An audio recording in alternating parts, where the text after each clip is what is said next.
it's Miss Russell, and we are ready to start a new project. Today's project is about perspective. So perspective in art is how close or far away something is in your creation. When things are closer to us in artwork, we need to show them large, big, and they're lower down in the paper. So the lower down in the paper they are, the closer they're going to be to us. The higher up in the paper they go, the smaller they get. So perspective. Kind of like if I were to take this pumpkin right here, if I bring it up to the camera, it looks really big. But then the further away I take it, the smaller it starts to look. So we're going to do that today with a pumpkin patch. I'm going to set up this camera for you. There we go. Now, the first thing we need to do with our paper is to make sure that it is vertical. So vertical is tall. This is horizontal. We want ours to be vertical since it will allow us to get the most space within our drawings. The first thing I'm going to add is called the horizon line. So the horizon line is actually an imaginary line.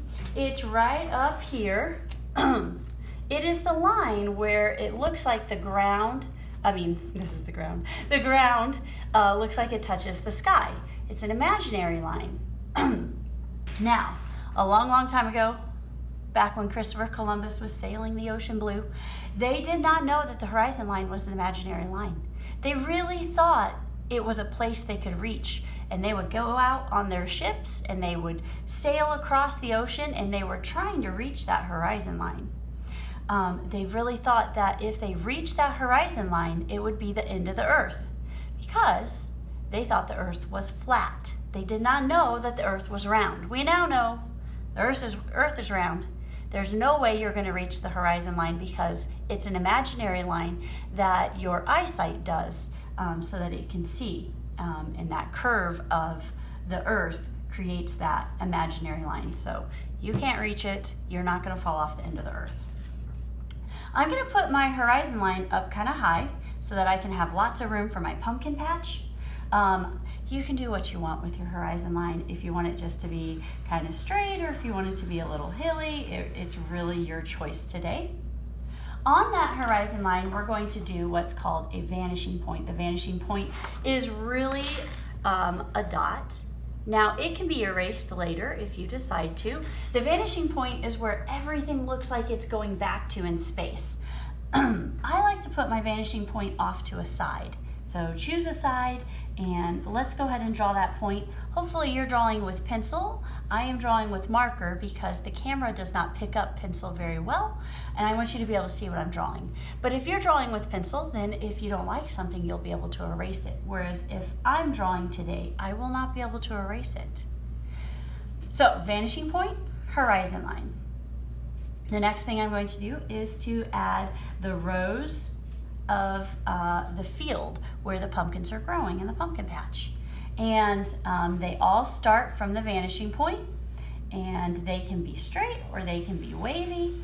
You can have a lot of rows or a few, but as they come out over that paper, they should spread apart. I'm going to stop for just a moment because I almost forgot to make my really big pumpkin. And since I'm drawing with marker, if I keep going, my rows would go through my pumpkin. I don't want that. I want to draw my pumpkin first.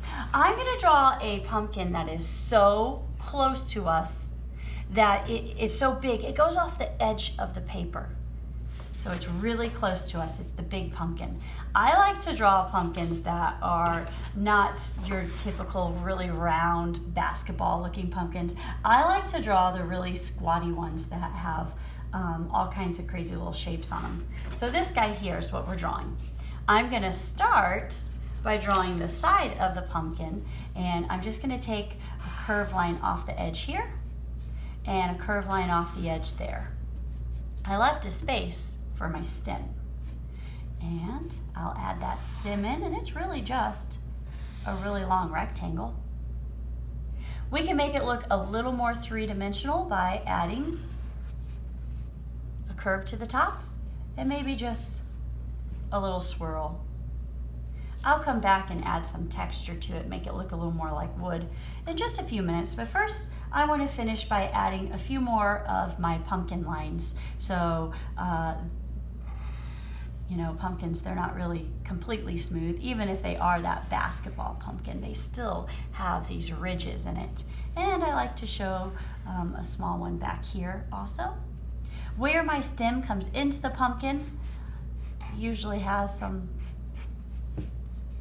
lines down there. And then you can see I made my stem look kind of wooden-like, and all I did there was draw some lines. This does work better with a marker than it does with a pencil. You might do it with crayon. It also works really good there. I decided to add a curlicue to this one on my paper. It's your pumpkin, you decide. If you want curlicues, if you want more than one, or if you don't want any at all. Or maybe you want a leaf. So I'm going to try and draw it to where I won't have to erase any lines. I like to add my vein. I just draw funny little leaves. You do not have to add that curlicue, it's your choice. But when I add it, I do like it to look more three-dimensional, so I come back through and add a second line to it. Now if I was drawing in pencil, I would erase right there because you can't see through the curlicue. But since I'm drawing in marker, I can't do that. I would also erase right here so that you wouldn't see where it crossed over itself. You decide what you're going to do there. And if you wanted to add more curlicues from here and leaves, it's your picture. Then we're ready to finish our pumpkin rose. Don't draw through your pumpkin. Stop when you reach there. And if you even wanted to add another one, you could. I stopped because I chose to add a barn in the background. Since it is up higher in the paper, that means it is further away, right? So that barn was drawn really small. Notice that the pumpkins that I added in, as they are lower in the paper, they're bigger, but as they get closer to that vanishing point, they need to get smaller. I also chose to add a scarecrow. These are all things you can do.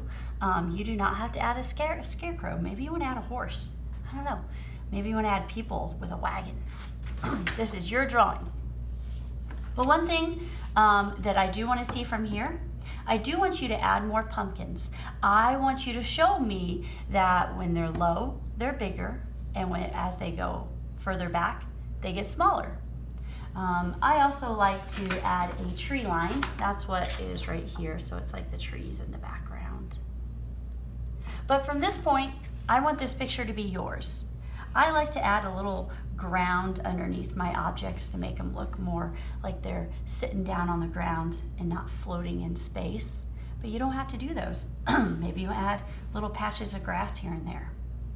Take your time, add what you want. Stay away from adding words. Let's just add drawings to this so I can see your ideas.